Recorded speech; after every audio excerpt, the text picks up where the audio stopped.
Hello, this is Steve, and we're with Wilder Brothers of Compass in the DC metro area, and you're listening to the Real Talk podcast.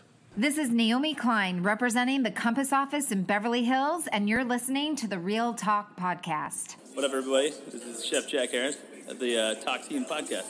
This is Jade with the Jessica Northrup team from Denver, Colorado, and you are listening to the Real Talk podcast.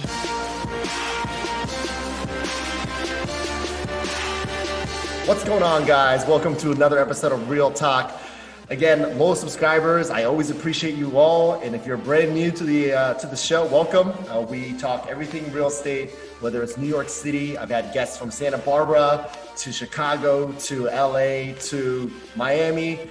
We've had the founder of The Real Deal. We've had top attorneys and all the characters that build out our incredible industry. I've been proud to have on the platform. And today, to add to the excitement on the Real Talk podcast, I have none other than Nancy Wu on the show. She's been graceful enough to give us a little bit of her time today. Nancy Wu leads the research efforts at Streeteasy as the Economist, using data science and econometrics to publish original research on the New York City housing market.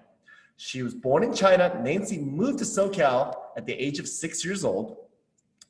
Nancy quickly became a public figure within Streeteasy. She's been featured on CBS, MSN, Yahoo, Forbes, Curb, the New York Times, Gothamist, Market Watch, and even the Commercial Observer, to name a few. I'm sure I missed a couple. She was recently recognized last month as Crain's New York Business Rising Stars in Real Estate, alongside some of our New York City's most talented and influential industry pros. Going back, before joining Streeteasy, Nancy worked at the NERA Economic Consulting finance practice, and prior to that, an economic policy at the White House and the Center for American Progress. Nancy has a master's degree in economics, obviously, for development, economics for development, from the University of Oxford, and she also has casually obtained a triple major of economics, government, and gender studies at Dartmouth. So what can you not do? Nancy, welcome. Thank you for joining us today. Also, for your listeners, please follow Nancy on Twitter at Nancy F. Wu.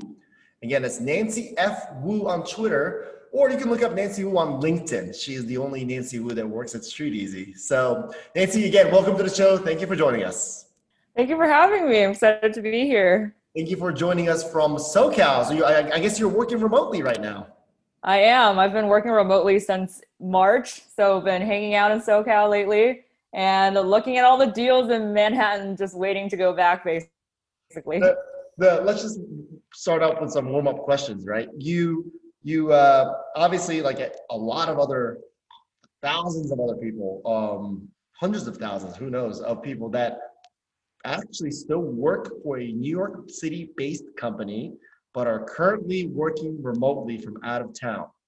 I read on Crain's business, about 8% of the office spaces are currently being used in the city. When do you think you'll be coming back into the city? And when do you think we'll get above that 8% figure in New York City, as far as commercial space being used is concerned? That's a really good question. I plan on coming back probably in January or February in 2020 or 2021. I just want to spend like the rest of the year at home and then start a new lease once I go back. Though I know a lot of people are moving back now because of how many good deals there are on the market. And I have friends who work remotely in Boston and San Francisco who are just deciding to live in New York now because they can live and work wherever. For office space, a lot of companies have decided to work remotely for the long term indefinitely. So Zillow and Streeteasy is one of those, okay. But a lot of other companies I know are planning on opening back up in 2021 in either the winter or the summer, but it really depends on public health protocols, when we get a vaccine, and a lot of other up in the air policies. Sure. Yeah, the major question as far as our topic today is the Manhattan rental market is the population of New York City has been affected because of the work from home policy, particularly big companies like Google and Facebook, and they're just announcing that work from home policy for not just for the rest of the year, but even going into next year.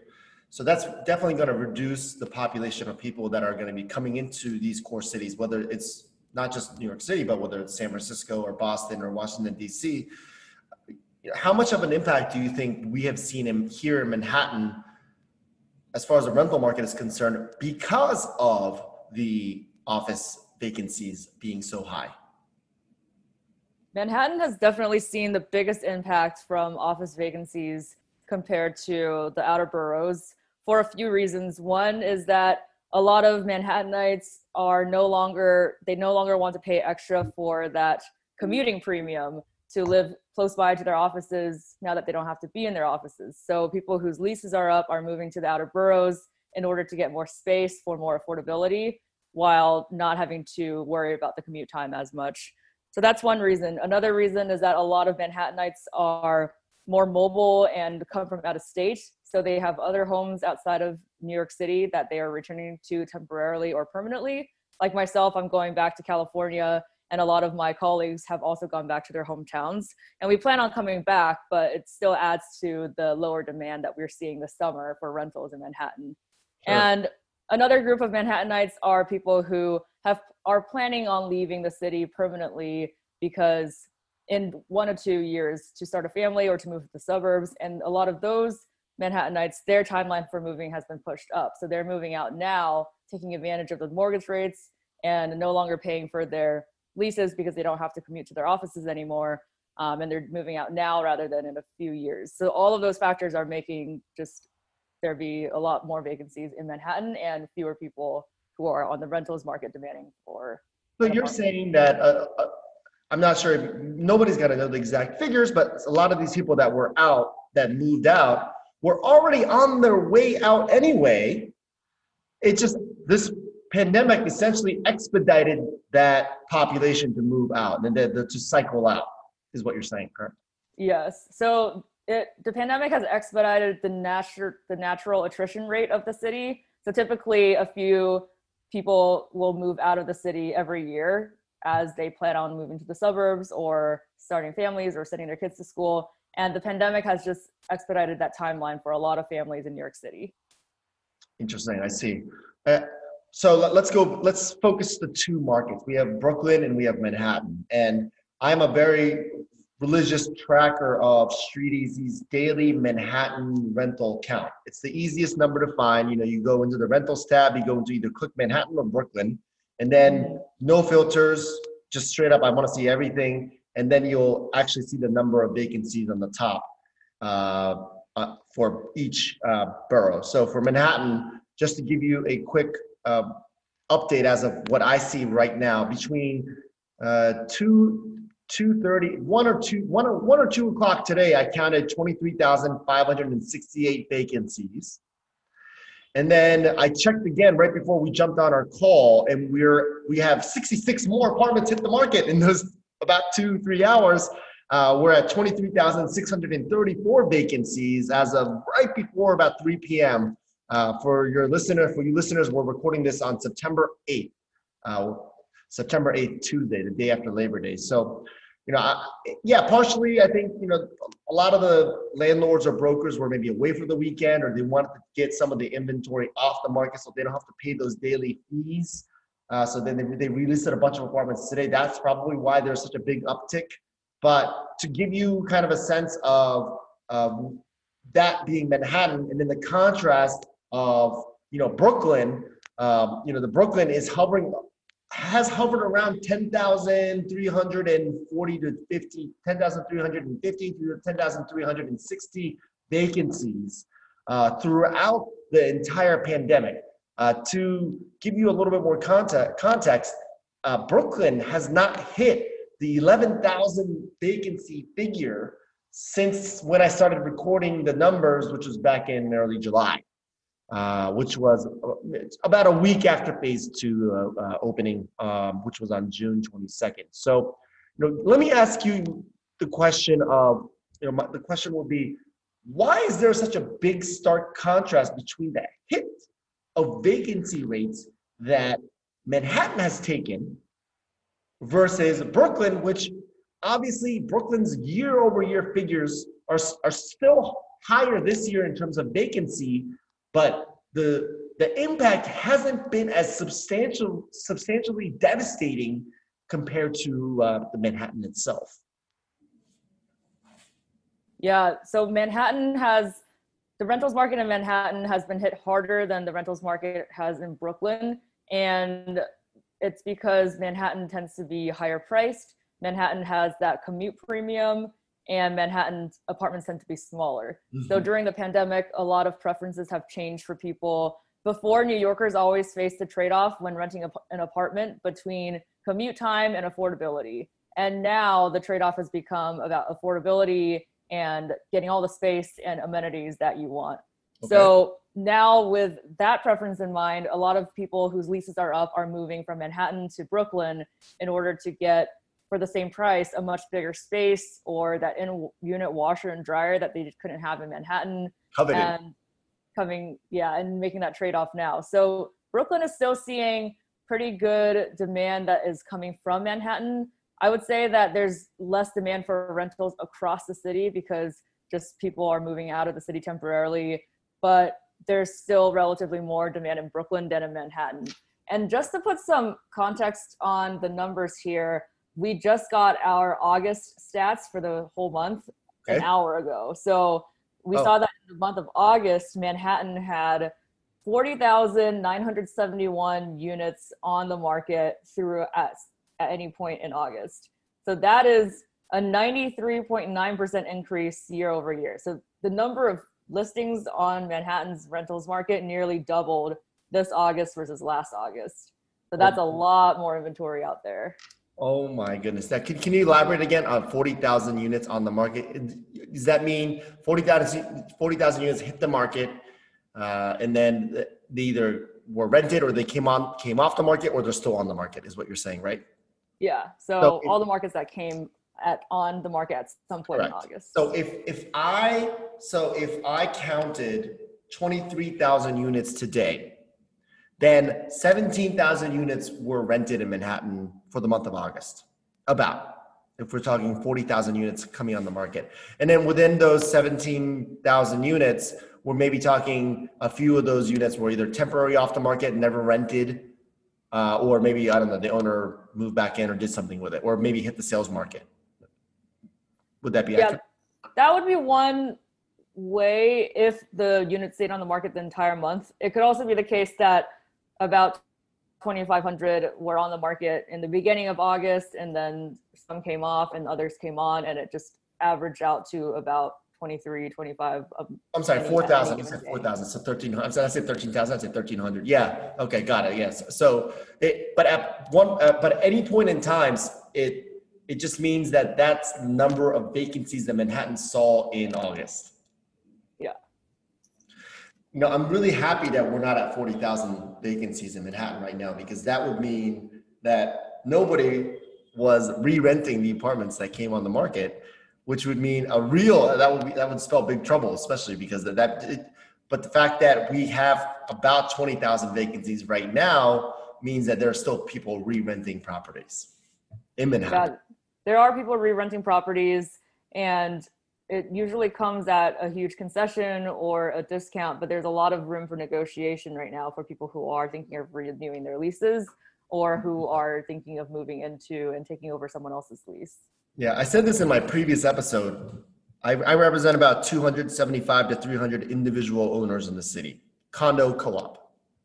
And they all have tenants in them. And we try to do our best to keep them filled. Now, one of the challenges that I've seen this year, and we'll probably continue to see at the end of the year, is 100% of our landlords that we represent who had experienced vacancy after June 22nd, phase 2, have lost money. No one made more in rent. No one made more in a rental increase. And no one made the same amount of money because they kept the rentals same, because obviously taxes go up every year, carrying costs go up every year. So, I'm not even counting inflation and who knows where that's going to be at the end of the year. But those are factors as a landlord they all have to consider. And yes, every one of our clients, unfortunately, lost some sort of income, whether in vacancy or obviously cost of turning the apartment over, whether it's painting or cleaning, or what you just said, concessions. Concessions have been rampant. Yes, concessions have been rampant, and we're actually seeing record high rates of concessions coming onto the market. So as of August, 36.6% of listings had a concession at some point during that month. And that is an increase of 22.7% 22.7 percentage points year over year. So over a third of rentals are offering 1 or 2 months free lease, or even more than that, in order to attract renters to come see the apartments on the market. Mm-hmm. Okay. Let's talk about concessions since we're here. What neighborhoods are you seeing have the most concessions or higher number of rents that are free? We're seeing the most concessions in Midtown overall. In particular, Midtown South and Midtown West, they both have almost half of the rentals in those neighborhoods have had a concession in August. And Midtown overall Midtown and FiDi tend to be the weakest markets in Manhattan currently. And they're also the markets where there's the most office buildings. So these are apartments that are freeing up and having less demand as people are working from home and no longer going into the offices and don't need that apartment that's right by their work. There is a direct correlation between vacancy rates in office space and vacancy rates in rental buildings, especially in neighborhoods where you just said are dominated by office space. Yes, that's exactly what we're seeing. Mm-hmm. Now, where are we seeing the least number of concessions amid this pandemic that we're in Manhattan? Do you have that data? We're seeing the least concessions in, surprisingly, the Upper West Side. Interesting. I wouldn't have guessed it, actually. Yeah, actually the rents, so the market in Manhattan that's the strongest is Upper Manhattan, where Inwood and Harlem and those neighborhoods farther up north are. And that makes sense because that's the most affordable part of Manhattan. Correct. But the second most affordable part of Manhattan where rents are not falling as much is the Upper East Side. So the Upper East Side is doing the second well across the borough. But Upper West Side is actually having, or Upper East Side is actually having the second most concessions relative to right after Midtown. So I think it means that the Upper West Side is overall having less demand, but the Upper East Side they have fewer inventory on the market, but the ones that are on the market are offering a lot of good deals. And perhaps that's why they're getting rented off the market easier, because they are offering these good deals in a place where people will move to if they have a good concession. Right. Now, I would be curious to know why the Upper West Side is performing so well or don't have to offer as many concessions. Maybe because the Upper West Side compared to the Upper East Side, Upper West is landmarked. So there's less high-rise buildings. There's more townhomes. There's more brownstones that people could live in. And when the neighborhoods are landmarked, there's less inventory compared to the Upper East Side, where Upper East Side is almost predominantly all concession ridden because there's so many high-rise buildings. There's just way more inventory. There's a lot more options, a lot more pickings to choose from. I don't know what do you think I'm on something there, or do you think that I'm accurate there, or do you think it's maybe something else? I would agree with that. I think that's definitely one factor. We do see that concessions are much more likely on larger rental buildings, and there's a lot more of those in Midtown and Upper East Side and FiDi, whereas there's fewer in Upper West Side. Right. In Upper West Side, there's also the case that there's a lot of buildings there's a lot more co-ops on the Upper West Side, and so there's not a lot, and those tend to be not rented. So the inventory is then the selection is also lower there. But in general, Upper West Side and Upper East Side, I think they're both, Upper West Side is getting good demand and Upper East Side is offering concessions, but still getting good demand because these are close to Central Park, and green space is super important for Manhattan renters right now. So people who do want to stay in Manhattan are more so looking above Midtown South and looking into Upper East and Upper West Sides and Upper Manhattan rather than going below in FiDi and Midtown. Right. That makes sense.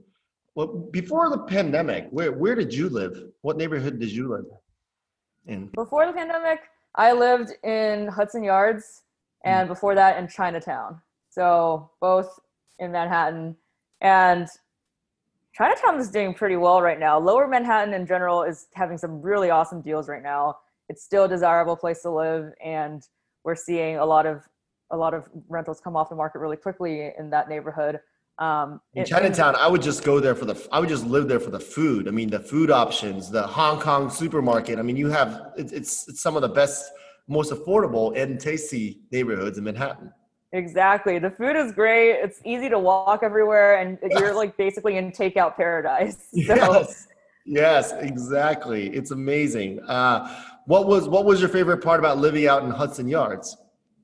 Hudson Yards was weird. I don't know if I have a favorite part about living in Hudson Yards. It was like very new and shiny and expensive. Were you there during the build out of the neighborhood with 15 coming up, 5 Hudson coming up, the high rises coming up, or were you there before during the construction era?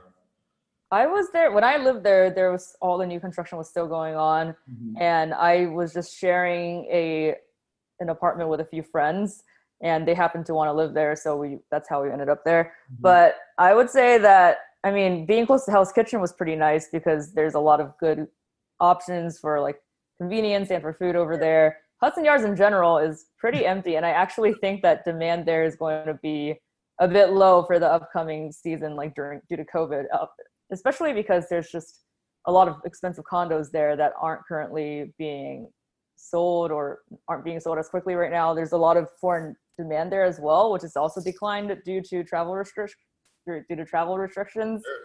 So it's going to be an interesting time for Hudson Yards the upcoming months/years. We could touch base on that a little bit later too, about the sales market and what you think you'll see. But going back to you just as a consumer, if you're when you come back to New York City, or let's just say 2 scenarios: you're either a fresh graduate or maybe in your early 20s, and you're moving into Manhattan for the first time, and you don't have a roommate. You want to try to find something on your own. Which neighborhoods would be, let's just say, the most bargain neighborhoods in Manhattan, and why? Ooh, I think now is a really good time for people who want to live alone and find a studio or a 1-bedroom anywhere in Manhattan, basically. Anywhere. And that's not something that I ever thought I would say. So looking on the market right now, I'm seeing insane discounts for just luxury studios in FiDi that used to be $3,600 a month, now dropped down to $24 or $25. With a few others too. Yeah, and I know some friends who rented some of those studios who were just moving to the city because they wanted to be in New York for all the deals. So there's places everywhere for students and for new grads. I think if you're looking for an apartment with all the amenities, not that gyms are open, but if you want an in-unit washer and dryer, FiDi and Midtown are good places, and you can even negotiate a lot more off the price now because of the fact that amenities aren't really being used right now. So that's good for those. But then if you're looking into like an older brownstone or the brick-lined New York City living situation, then Upper West Side has a lot of good deals right now as well, and you'll get a lot more space and be closer to Central Park for the green space for about the same price. The reason why I'm asking you the second question is not because of not you in particular, but let's just say someone that is already in their 30s or 40s, kind of advancing in their career. They have a larger budget, and maybe they might have more options because now they're looking at 2 bedrooms, 3 bedrooms, 4 bedrooms, or lofts, even large lofts. Where would a consumer like that be looking, and would the answer be the same as what you just said, anywhere in Manhattan? I would say for those apartments, let me think. There's still a lot of good deals in Manhattan, even for no matter what size of apartment you're looking for. Lower East Side now has a lot of new rental buildings that have recently been offering some really good concessions. Yeah, sure, right by the low line. Mm-hmm. Yeah, so there's like all the amenities that you can ask for in terms of shopping and convenience and restaurants, but also just these amazing apartments that are coming up over there. But I'm particularly fascinated by the market right now in Brooklyn and Queens along the waterfront. So I'm seeing a lot of deals in Dumbo now that haven't come up before. And that's going to be a great area to get a good deal right now, to also find a really nice place to live and lock in that 1 or 2 year lease and still have access to the waterfront, to a lot of trains. It's comparable to Manhattan in terms of convenience, but you get so much more for like the view and all the uniqueness. Sure. Do you think the Dumbo market is going to be one of the more least affordable markets because of the desirability even during this pandemic, or do you think it'll continue to be flat and you'll find some good deals? Because Dumbo is vastly different from downtown Brooklyn, where downtown Brooklyn you have significantly more high rises, and same thing as we just talked about with the Upper West Side. The more desirable areas in that neighborhood, like Brooklyn Heights and Cobble Hill and Dumbo, are all also landmarked. So not as many options as maybe people may be led to believe, just like the Upper West Side. They may be performing better, don't you think? In Brooklyn, so you're totally right that in downtown Brooklyn, because of all the inventory there, it's been a weaker market relative to other parts of Brooklyn. Dumbo, surprisingly, has had a lot more deals now than ever before. And I think it gets to the factor about commuting time. So the farther areas in Brooklyn, such as Bushwick and Bed-Stuy, those markets are actually seeing increases in rents and increased demand as more and more people are moving farther out. But as long as you're closer to Manhattan and as long as people aren't commuting to work, then the rents in Dumbo as well as downtown Brooklyn have all been falling recently because there's just not as much demand to live close to Manhattan for that commute time. Interesting. So then now this question leads back to you. When you do move back into New York City, which neighborhood would you be looking into? I have been looking into everywhere in Lower Manhattan. Not Hudson Yards, but I've been looking into Lower Manhattan, Upper West Side, Dumbo and downtown Brooklyn, Williamsburg, and like Fort Greene, that area. My safe searches is in those areas. And I'm just surprised because that's always been my safe search places. And usually I see maybe fewer than 10 new listings within budget a day. And now I'm just seeing notifications for over 100 new listings. Yeah. Like every day. So there's so many good options right now. It's insane. I'm really excited to go back and just find a good apartment. Does that tempt you to maybe going into let's just say the crystal ball is not so crystal anymore. It's very foggy. But going into the next 3 months, 4 months, even January, February, do you think the rental vacancy rates, and the rental rates will be higher and lower respectively? Or do you feel like now is the time to time the best part as far as low rents are concerned? And maybe it's better if you're a renter to pull the trigger now, or maybe even you might be more tempted to kind of come in earlier while it's still low because you don't know if this is going to continue to last as a renter. From my perspective into the crystal ball, I definitely see rents continuing to fall for an extended period of time until the economy starts coming back into full force and more people are moving back to the city for employment. The number of rentals that have come onto the market the past summer due to vacancies is much higher than the number of New Yorkers that would have to move into the city for rents to go down. Sure. So it could be the case that more people are moving back in September and taking these units off the market, but it's not going to be anywhere close to the rate at which we're seeing the empty apartments stay on the market. So it's going to be a long fall ahead. And as more people's leases expire in September and August throughout the end of the year, we're going to see more rentals come onto the apartment then. So that's why I didn't even ask why aren't you coming back now. There's a reason for that. And you're betting on the fact that that will happen. So you'll come back in January or February. That's what I'm expecting. Yes. That's great. I read an article yesterday, and I also do some research myself. But Compass real estate broker in California, Sally Foster Jones. She's one of the top agents out in California, and she's fielding numerous calls apparently from New York City of people that want their winter homes. Now that school is on Zoom and virtual, work from home, why not go to maybe a warmer state?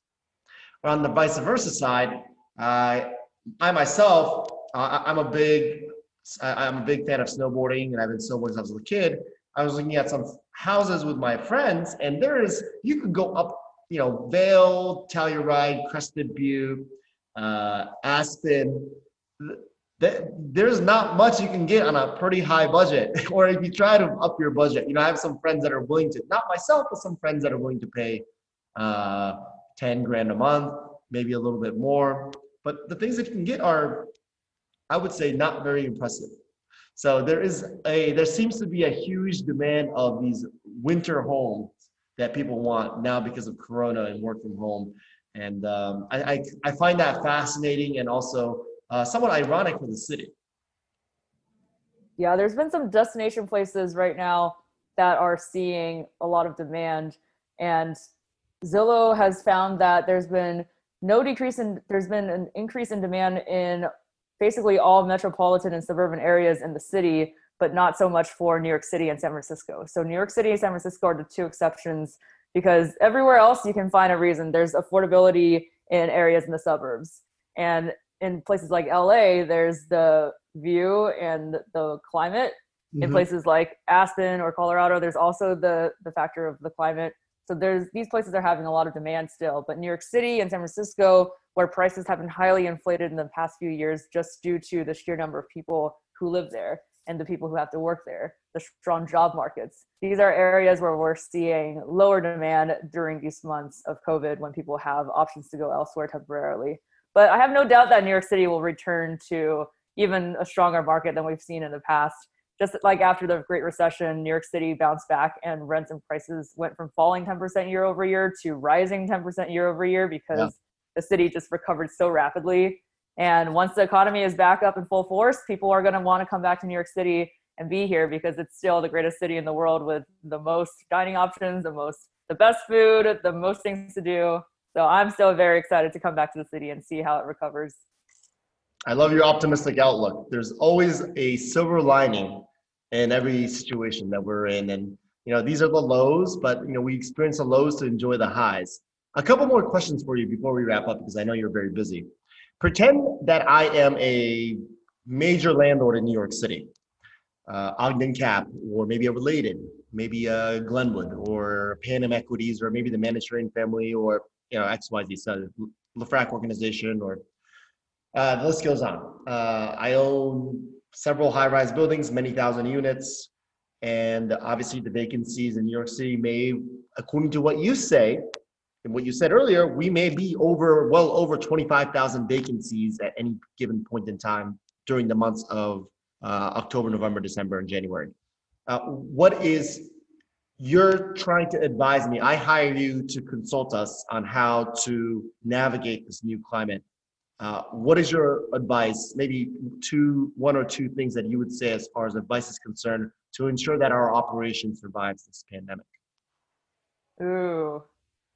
Now, I don't know much about business operations, but as an economist in terms of markets, I would say there are a lot of places in the outer boroughs, such as we're seeing Astoria, and I mentioned Bed-Stuy and Bushwick, where markets are doing really well. And there's opportunities there if they have apartments there, to offer them, I don't want to say raise rents, but there's a lot of demand in those neighborhoods right now. But, the landlords that I just rattled off, they all mostly just own in Manhattan. Okay. So in terms of in Manhattan, right now is a time where there's going to be concessions that are offered in order to find some renters rather than have no renters. And right now it's extremely competitive. Renters are facing all kinds of deals on the market right now.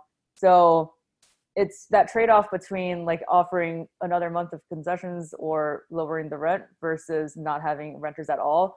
So it's definitely a renter's market right now, and a lot of negotiations are going to have to be factored in. So your advice would be to these landlords would be to continue to offer concessions and just be competitive with your concessions? Is that what you were saying? I would say concessions or discounts. I know landlords tend to prefer concessions to keep the gross rent high for when the market recovers. We are seeing that there's a much higher share of concessions on the market than discounts. And I think consumers, from a consumer's point of view, many consumers are more motivated by discounts because it makes more intuitive sense, and they're not paying that higher monthly check. So I would suggest looking into both. Like if you're only offering concessions right now, look into discounts as well, but just negotiating with your potential renters to offer any possible deals available. Right. Our consumers are not motivated by the gross. They're motivated by the net.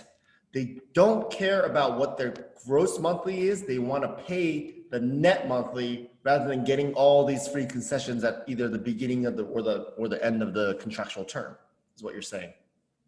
Consumers, yes, they would prefer that. I know that when a Streeteasy rental has a listing a discount advertised on the market, that attracts a lot more consumer interest than when a listing comes onto the market advertising that it has a few months free rent. Right. Understood. And then the last part of the question is now that you're not consulting landlords anymore, you are now consulting real estate brokerages. So you're speaking in front of, let's just say 2,000 Compass agents today, or you're speaking in front of 10,000 Douglas Elliman and City Habitats agents today. And the brokerage head asks you, please, tell the brokers like what you're going to, how they should be advising their clients, what they should expect this winter. What would you say to these brokers?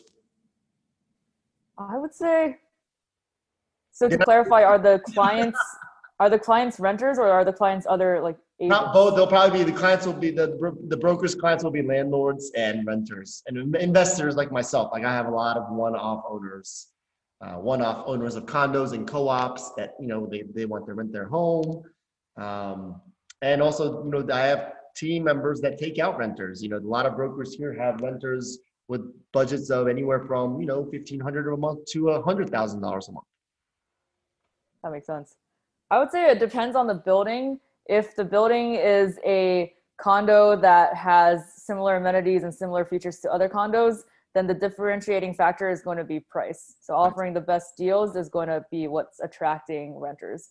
But if you are the owner of a building that's more historic and you have a few rentals available in a loft or an older building that has some historic aspect to it that's unique, then that alone can speak for itself, and you are probably already having a lot more demand on those offerings. But playing up those features, having really good photos of those homes would help a lot.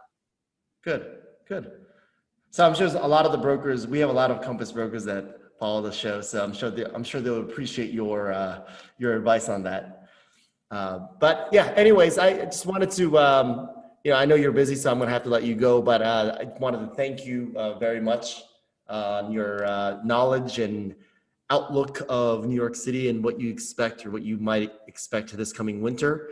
Some of the listeners on here that are renters right now may hold off on their moving now, and because of what you said, hold off in February or January, and that may cause, since you are the leader of the market, that may cause the vacancies to actually decrease now that you announced that. So maybe you want to move a little bit earlier. Yeah.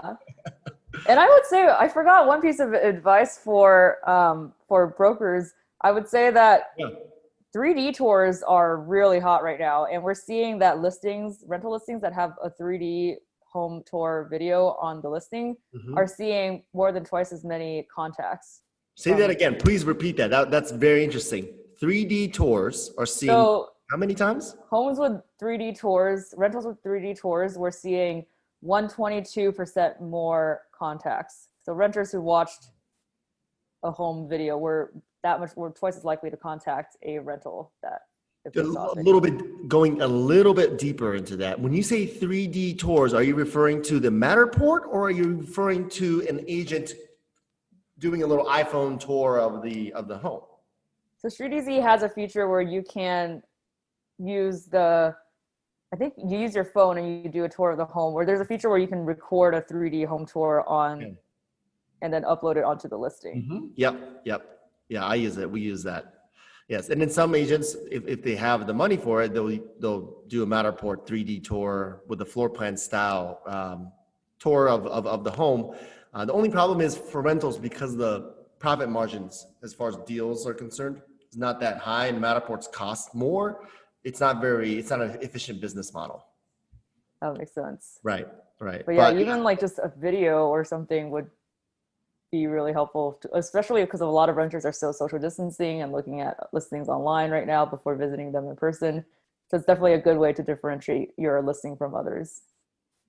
Yeah, no, that certainly makes sense. Yeah, so but I didn't know about the 122% figure, that had 122% more contacts. That's a very interesting statistic that I think maybe a lot of our professionals did not even know. I don't think consumers have no idea, but that makes sense. I mean, if you're a consumer, you would just feel significantly more comfortable being able to not waste your time checking maybe on a subway or going to someone's building or someone's apartment that they live in, only to find out that it's nothing like the photos that they were looking at. Yeah, exactly. Okay, great. Nancy, is there anything else that you want to touch base on to wrap up, or any few last words, parting words that you would like to tell our audience? Parting words? I would just repeat that the market in Manhattan has a lot of competition from different listings right now, and to make your listing stand out to renters, think about the concessions, about the discounts, and of course the quality of the photos and being as descriptive as possible on the Streeteasy listing. But it's going to be a really interesting few months, and I'm excited as a renter, but I think the city will recover shortly after the pandemic. Good. Well, that's all for that today. I really appreciate your time, Nancy. For the listeners, again, you can follow Nancy on Twitter at Nancy F. Wu, and obviously find her on LinkedIn. Once again, Nancy Wu. Nancy, thank you so much for your time. I appreciate it. Hopefully, our recovery is going to be a better U-shaped recovery than a long U-shaped recovery, as some may expect in the future. So, once again, thank you so much for your time, and stay in touch. Thank you for having me.